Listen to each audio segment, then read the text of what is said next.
2025-26 நிதியாண்டிற்கான தமிழ்நாடு அரசின் நிதிநிலை அறிக்கை இன்று தாக்கல் செய்யப்படுகிறது. நிதித்துறை அமைச்சர் தங்கம் தென்னரசு காலை 9:30 மணிக்கு நிதிநிலை அறிக்கையை தாக்கல் செய்கிறார். அடுத்த ஆண்டு சட்டப்பேரவைத் தேர்தல் நடைபெறும் நிலையில் திமுக அரசின் முழுமையான பட்ஜெட் இதுவாகும். எனவே புதிய அறிவிப்புகள், சலுகைகள் இடம்பெறுமா என்ற எதிர்பார்ப்பு நிலவுகிறது. குறிப்பாக மகளிர் உரிமை தொகையாக மாதந்தோறும் 1000 ரூபாய் வழங்கப்பட்டு வரும் நிலையில் அது உயர்த்தப்படுமா, பயனாளிகளின் எண்ணிக்கை அதிகரிக்கப்படுமா என்ற எதிர்பார்ப்பு ஏற்பட்டுள்ளது. மத்திய அரசு 8வது ஊதிய குழுவை அமைத்துள்ள நிலையில் தமிழக அரசு என்ன செய்யப் போகிறது என அரசு ஊழியர்கள், ஆசிரியர்கள் ஆவலுடன் காத்திருக்கின்றனர்.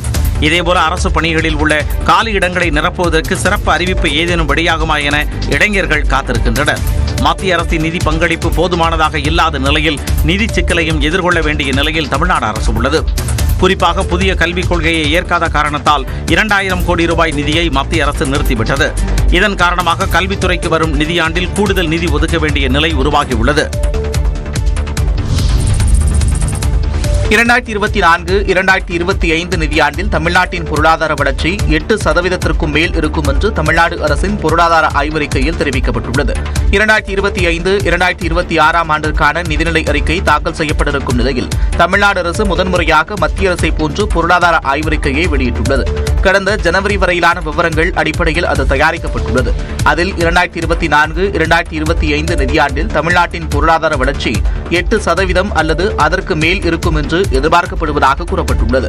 கடந்த 2023-2024 நிதியாண்டில் நாட்டின் மொத்த உள்நாட்டு உற்பத்தியில் 9.21 விழுக்காடு தமிழ்நாடு பங்களித்திருப்பதாகவும் தமிழ்நாட்டின் மொத்த உள்நாட்டு உற்பத்தி 27,22 கோடி ரூபாயாக உள்ளது என்றும் குறிப்பிடப்பட்டுள்ளது. தனிநபர் வருமானத்தை பொறுத்தவரையில் தேசிய சராசரியை விட அதிகமாகவும் நாட்டிலேயே 4வது பெரிய மாநிலமாகவும் தமிழ்நாடு திகழ்வதாக கூறப்பட்டுள்ளது. 2023-2024 5.4% இருந்த சில்லறை வர்த்தக பணவீக்கம் 2024-2025 ஜனவரி வரை 4.8% குறைந்திருப்பதாகவும் தெரிவிக்கப்பட்டுள்ளது. தமிழ்நாட்டில் நெல் உற்பத்தி 32.1%இருந்து 34.4 விழுக்காடாக அதிகரித்துள்ளது என பொருளாதார ஆய்வறிக்கையில் குறிப்பிடப்பட்டுள்ளது.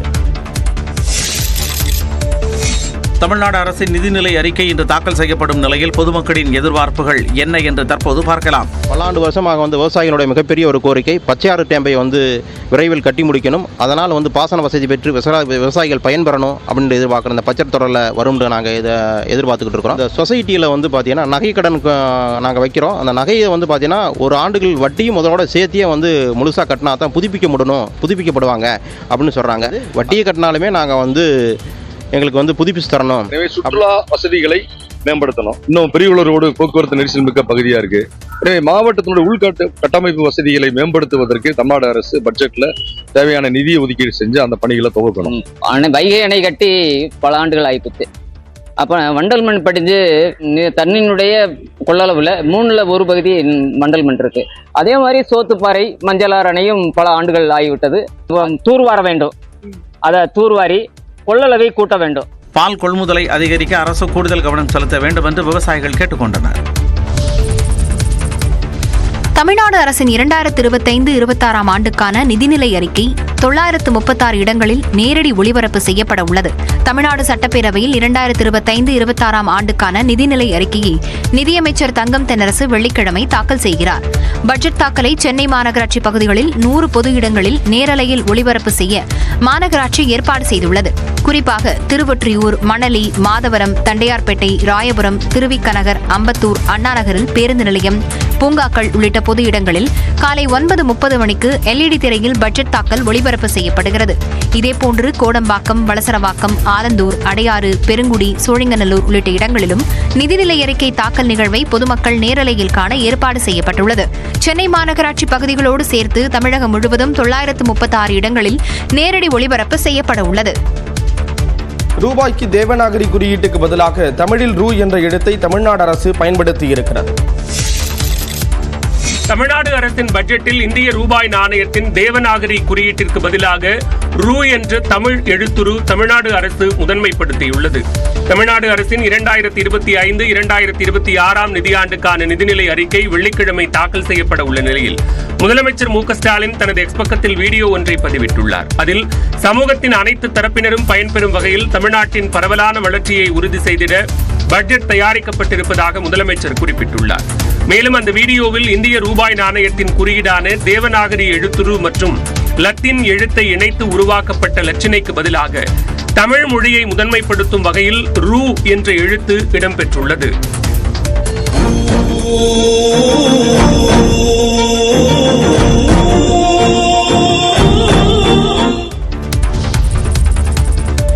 தமிழ்நாடு அரசின் நிதிநிலை அறிக்கையில் ரூபாய் குறியீடு மாற்றப்பட்டிருப்பது பிரிவினைவாத உணர்வை பரப்பும் ஆபத்தான மனநிலை என்று மத்திய நிதியமைச்சர் நிர்மலா சீதாராமன் கடும் கண்டனம் தெரிவித்துள்ளார். இது தொடர்பாக அவர் எக்ஸ் பக்கத்தில் வெளியிட்டுள்ள பதிவில் தமிழ்நாடு அரசின் நிதிநிலை அறிக்கையில் இந்திய ரூபாய் நாணயத்தின் தேவநாகரி குறியீடு நீக்கப்பட்டிருப்பதாக சாடியுள்ளார்.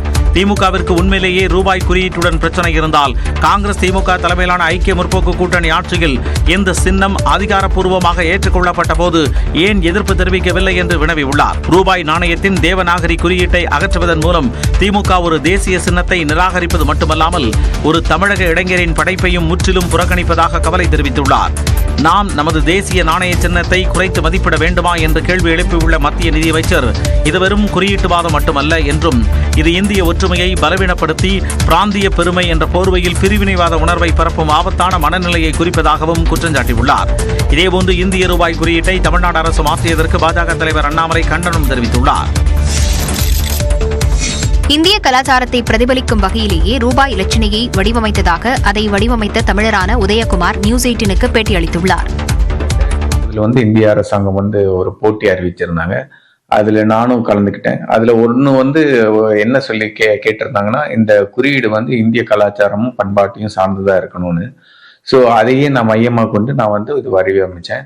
அப்போ தேவனகிரி ர என்ற எழுத்தை எடுத்துக்கிட்டு அதுக்கப்புறம் ஆங்கிலத்தில் உள்ள ஆறு எடுத்துக்கிட்டு அதை வடிவமைச்சேன். ரூபாய் லட்சணையை இந்திய அரசு ஏற்றுக்கொண்டது தனக்கு கிடைத்த அங்கீகாரம் எனவும் உதயகுமார் குறிப்பிட்டார்.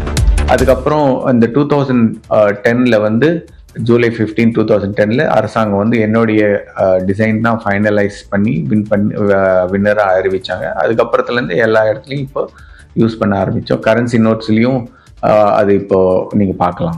தேவநாகரி குறியீட்டை மாற்றிவிட்டு ரூபாய் என்று தமிழ்நாடு அரசு குறிப்பிட்டிருப்பது அரசின் முடிவு எனவும் உதயகுமார் தெரிவித்தார்.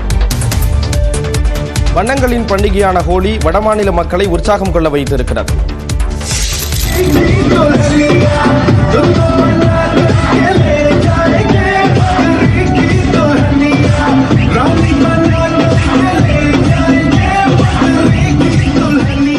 ஹோலி பண்டிகையை ஒட்டி வடமாநிலங்களில் கொண்டாட்டங்கள் களை கட்டியுள்ளன. வசந்த காலத்தை வரவேற்கும் விதமாக ஹோலி கொண்டாடப்படுகிறது.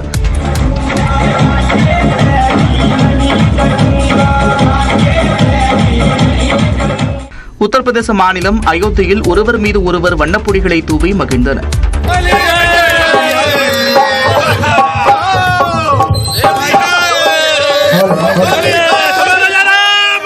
இமாச்சல பிரதேச மாநிலம் மாண்டியில் ஆயிரக்கணக்கான மக்கள் ஒரே இடத்தில் திரண்டு ஹோலி கொண்டாட்டத்தில் ஈடுபட்டனர்.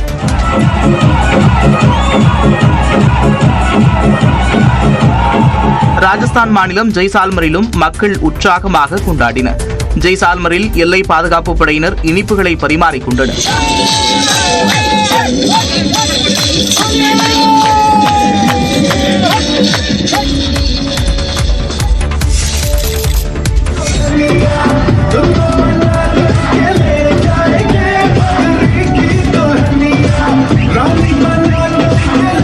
மகாராஷ்டிரா மாநிலம் ஓர்லி பகுதியில் ஹோலிகா தகனம் நிகழ்ச்சியில் உற்சாகம் கரைபுரண்ட காட்சிகள் தான் இவை. ஹோலி பண்டிகைக்கு முந்தைய நாளான நேற்று ஹோலிகா தகனம் நிகழ்ச்சி வடமாநில மக்களால் கோலாகலமாக கொண்டாடப்பட்டது. மத்திய பிரதேச மாநிலம் உஜ்ஜயினி மகா காளேஸ்வர் கோயிலில் நேற்றிரவு மரக்கட்டைகளுக்கு மத்தியில் அசுர குலத்தை சேர்ந்த ஹோலிகா உருவபொம்மையை வைத்து எரியூட்டி அக்னி தேவனுக்கு தேங்காயுடன் தாம்பூலம் வைத்து இனிப்பு பண்டங்களுடன் பூஜை செய்யப்பட்டது.